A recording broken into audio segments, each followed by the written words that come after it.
নমস্কার। কেপি অ্যাস্ট্রোতে আরও একবার সবাইকে আন্তরিক অভিনন্দন। আজ আলোচনা করব 16 অক্টোবরের পর থেকে 31শে অক্টোবর এই সময়টা মীন রাশি অর্থাৎ পাইসেস সাইনের মানুষদের জন্য কেমন থাকতে পারে, কেমন থাকতে চলেছে। According to house, according to planet, আপনাদের স্বাস্থ্য, আপনাদের পরিবার, আপনাদের ভাগ্য, কর্ম, সন্তান, দাম্পত্য জীবন, প্রতিটা বিষয়কেই ডিটেলসে আলোচনা করার চেষ্টা করব। তো সম্পূর্ণ ভিডিওটি অবশ্যই দেখুন। আলোচনা যদি ভালো লাগে লাইক, কমেন্ট এবং শেয়ার করতে পারেন। আর আপনি যদি একজন নতুন দর্শক হয়ে থাকেন, এটাই সব থেকে ভালো সময় চ্যানেলটিকে সাবস্ক্রাইব করে নেওয়ার জন্য। তো চলুন আলোচনা শুরু করা যাক সময় নষ্ট না করে। প্রথমেই স্বাস্থ্য দিয়ে শুরু করব। দেখুন, ফার্স্ট হাউস থেকে আমাদের স্বাস্থ্যকে বিচার করা হয়, ফার্স্ট হাউস থেকে আমাদের পার্সোনাল লাইফকেও বিচার করা হয়। তো এখানে আপনাদের রাশি লগ্নে দেবগুরু বৃহস্পতি কোথায় অবস্থান করছেন?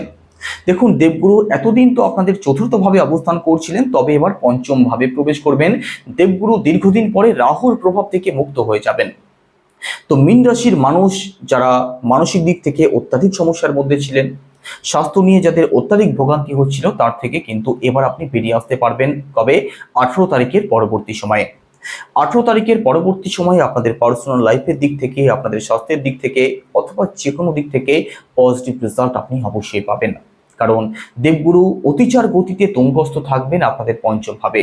তো পজিটিভ রেজাল্ট আপনাদের অবশ্যই প্রাপ্তি হবে। পরিবারের কথা যদি বলা হয়, সেক্ষেত্রে সেকেন্ড হাউস থেকে পরিবারকে বিচার করা হয়। সেকেন্ড হাউসের লর্ড মঙ্গল গ্রহ অষ্টম ভাবে অবস্থান করছেন। কতদিন? 27 অক্টোবরের আগে পর্যন্ত। 27 অক্টোবরের আগে পর্যন্ত পারিবারিক দিক থেকে কিন্তু প্রবলেম থাকতে পারে। পারিবারিক দিক থেকে সিরিয়াস অবশ্যই থাকার চেষ্টা করবেন। পারিবারিক যে কোনো কাজ একটু ডিলে হওয়ার সম্ভাবনা থাকবে, অথবা পরিবারকে নিয়ে আপনাদের মধ্যে টেনশন, হেডেক কম বেশি নিশ্চিতভাবে লক্ষ্য করতে পারবেন।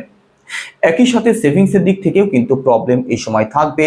অর্থনৈতিক যে কোনো প্রকার সমস্যা এই সময় আপনি ফেস করতে পারেন। কারণ অষ্টম ভাবে মঙ্গলের অবস্থান কোনোভাবেই ভালো থাকবে না। অষ্টম ভাব থেকে আমাদের জীবনের সব থেকে বেশি সমস্যা আসে, সব থেকে বেশি বাধা বিপত্তি আসে।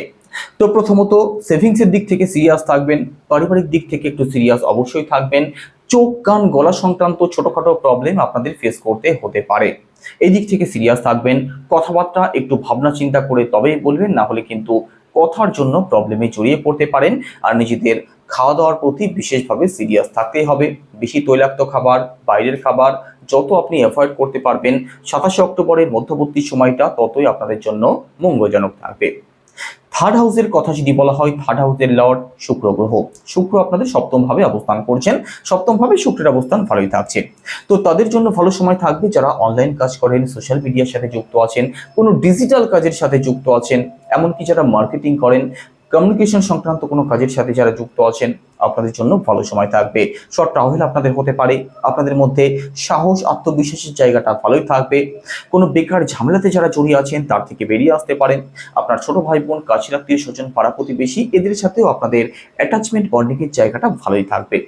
প্রপার্টির কথা যদি বলা হয়, সেক্ষেত্রে ফোর্থ হাউস থেকে প্রপার্টিকে বিচার করা হয়। আপনাদের ফোর্থ হাউসের লর্ডকে, আপনাদের ফোর্থ হাউসের লর্ড বুধ গ্রহ কোথায় অবস্থান করছেন? সেই অষ্টম ভাবে অবস্থান করছেন।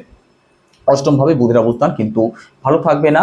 তো প্রপার্টির দিক থেকে প্রবলেম আসতে পারে। প্রপার্টি সংক্রান্ত বড় কোনো ডিসিশন, বড় কোনো এগ্রিমেন্ট অবশ্যই ভালো করে ভাবনা চিন্তা করে তবেই করবেন। না হলে কিন্তু 25-26 তারিখের আগে পর্যন্ত সময়টা প্রপার্টির জায়গাটা আপনাদের ভালো থাকবে না। একটু সিরিয়াস অবশ্যই থাকবেন। একই সাথে প্রবলেম আসতে পারে আপনার মায়ের দিক থেকে। এখানে ফোর্থ হাউসের লর্ড যেহেতু আপনাদের অষ্টম ভাবে অবস্থান করছেন, আপনার মায়ের স্বাস্থ্যের দিক থেকে প্রবলেম আসার সম্ভাবনা রয়েছে। তো মায়ের স্বাস্থ্যের প্রতি একটু সিরিয়াস অবশ্যই থাকার চেষ্টা করবেন। এডুকেশনের কথা যদি বলা হয়, সেক্ষেত্রে দেখুন আপনাদের ফোর্থ হাউস ভালো থাকছে না, তবে ফিফথ হাউস মোটের ওপরে ভালোই থাকছে। তো পড়াশোনার দিক থেকে সাপোর্ট আপনি পেয়ে যাবেন। তবে কখনো কখনো পড়াশোনার দিক থেকে কিন্তু মন ডাইভার্ট হতে পারে। তো পড়াশোনার প্রতি একটু সিরিয়াস থাকবেন। বিশেষ করে যদি কোনো এক্সাম থাকে, কোনো কম্পিটিশন থাকে, সেক্ষেত্রে আপনাদের কিন্তু এফোর্ট দিতেই হবে, না হলে আশানুরূপ ফল প্রাপ্তি না হতে পারে। এডুকেশনাল যে কোনো ডিসিশন একটু ভাবনা চিন্তা করে তবেই নেওয়ার চেষ্টা করবেন। আর একই সাথে রিলেশনের কথা যদি বলা হয়, ফিফথ হাউস থেকে রিলেশনকে বিচার করা হয়। আপনাদের ফিফথ হাউসের লর্ড চন্দ্র। আর ফিফথ হাউসে নেগেটিভ কোনো গ্রহের প্রভাব থাকছে না অক্টোবর মাসের মিড অক্টোবরের পর থেকে।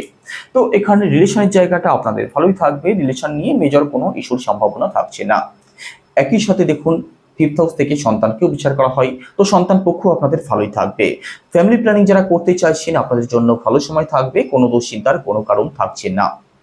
দাম্পত্য জীবনের কথা যদি বলা হয় সেক্ষেত্রে সপ্তম ভাব থেকে দাম্পত্য জীবনকে বিচার করা হয়। আপনাদের সপ্তম ভাবের লর্ডকে আপনাদের সপ্তম ভাবের লর্ড বুধ গ্রহ, আর বুধও আপনাদের সেই অষ্টম ভাবেই অবস্থান করছেন।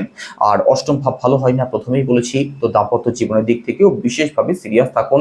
ছোটখাটো বিষয় নিয়ে কিন্তু মতপার্থক্য, দ্বন্দ্ব বিবাদের জায়গা তৈরি হতে পারে। তো অবশ্যই সিরিয়াস থাকার চেষ্টা করুন। বিশেষ করে আপনার যিনি পার্টনার আছেন তার স্বাস্থ্যের দিকে বিশেষভাবে খেয়াল রাখুন। অত্যাধিক পরিশ্রমের কারণে স্বাস্থ্যের দিক থেকে কিন্তু তার প্রবলেম হতে পারে, অথবা যে কোনো বিষয় নিয়ে স্বাস্থ্য সংক্রান্ত ভোগান্তি তার মধ্যে থাকতে পারে। একটু সিরিয়াস অবশ্যই থাকার চেষ্টা করবেন। আর দাম্পত্য জীবনের ছোটখাটো প্রবলেমগুলোকে অ্যাভয়েড করার চেষ্টা করুন। ভাগ্যের কথা যদি বলা হয় সেক্ষেত্রে নবম ভাব থেকে ভাগ্যকে বিচার করা হয়। আপনাদের নবম ভাবের লর্ডকে, আপনাদের নবম ভাবের লর্ড মঙ্গল গ্রহ। মঙ্গল আপনাদের অষ্টম ভাবে অবস্থান করছেন। 27 তারিখের আগে পর্যন্ত ভাগ্যের সাপোর্ট পেতে কিন্তু আপনাদের প্রবলেম হবে। 27 তারিখের মধ্যবর্তী সময়ের মধ্যে কোনো শুভ অনুষ্ঠান, কোনো মাঙ্গলিক কার্য, কোনো কাজে শুভারম্ভ, বড় কোনো ডিল ফাইনাল অথবা বড় কোনো ইনভেস্টমেন্ট না করাটাই আপনাদের জন্য বেটার হবে। 27 তারিখের পরবর্তী সময়ে আপনি অবশ্যই এই সংক্রান্ত ডিসিশনগুলো নিতে পারেন। একই সাথে বাবার স্বাস্থ্যের দিক থেকে সিরিয়াস থাকার চেষ্টা করবেন। বাবার সাথে মতপার্থক্যের মতো বিষয়গুলো করতে পারে। লং ট্রাভেল, স্পিরিচুয়াল ট্রাভেল আপনাদের একটু ডিলে হওয়ার সম্ভাবনা থাকবে। উচ্চশিক্ষার জায়গাটা মোটের উপরে আপনাদের ভালোই থাকবে। কেরিয়ারের কথা যদি বলা হয় সেক্ষেত্রে দশম ভাব থেকে কেরিয়ারকে বিচার করা হয়। দশম ভাবের লর্ডকে, দশম ভাবের লর্ড দেবগুরু বৃহস্পতি। দেবগুরু অত্যন্ত ভালো অবস্থাতে চলে আসছেন। 18 তারিখের পরবর্তী সময়ে আপনাদের কর্মজীবনের দিক থেকে পজিটিভ চেঞ্জ আপনি অবশ্যই লক্ষ্য করতে পারবেন। কাজের দিক থেকে বেটারমেন্ট হওয়ার সম্ভাবনা রয়েছে। বড় কোনো অ্যাচিভমেন্ট আসতে পারে, বড় কোনো সাকসেস প্রাপ্তি হতে পারে। কাজের দিক থেকে সুনাম সম্মান বৃদ্ধির একটা সম্ভাবনা অবশ্যই থাকবে। দেবগুরু বৃহস্পতি যখন রাশি পরিবর্তন করে আপনাদের 5th হাউসে প্রবেশ করবেন রাহুর প্রভাব থেকে মুক্ত হয়ে, তো পজিটিভ রেজাল্ট অবশ্যই পাবেন নিজেদের কাজের দিক থেকে। একই সাথে ভালো সময় থাকবে তাদের জন্য যারা চাকরির চেষ্টা করছেন। পরিশ্রম করলে সফলতা আপনি অবশ্যই পাবেন, তবে ভাগ্যস্থান যেহেতু খুব ভালো থাকছে না, ইফোর্ট কিন্তু আপনাদেরকে দিতেই হবে। ব্যবসার কথা যদি বলা হয় সপ্তম ভাব ভালো থাকছে না, বুধের অবস্থানও ভালো থাকছে না। তো ব্যবসার দিক থেকে একটু আপ অ্যান্ড ডাউন আপনাদের থাকবে। তো ব্যবসার জন্য আপনাদেরকে বুধের বীজ মন্ত্র জপ করতে হবে। সেটা কি ওম ব্রাম প্রিম ব্রহ্মসা বোধায় নমো, রোজ 108 বার। একই সাথে যদি সম্ভব হয় মঙ্গলের বীজমন্ত্র জপ করুন। সেটা কি ওম ক্রাম ক্রিম ক্রমশা ভৌমায় নমো, এটাও রোজ 108 বার। পজিটিভ রেজাল্ট আপনি অবশ্যই পাবেন। আপনাদের জীবনের বাধা বিপত্তিগুলো অবশ্যই কাটতে দেখা যাবে। তো কেমন লাগলো আলোচনা অবশ্যই কমেন্টে জানাবেন। সবাই ভালো থাকুন, সুস্থ থাকুন। নমস্কার।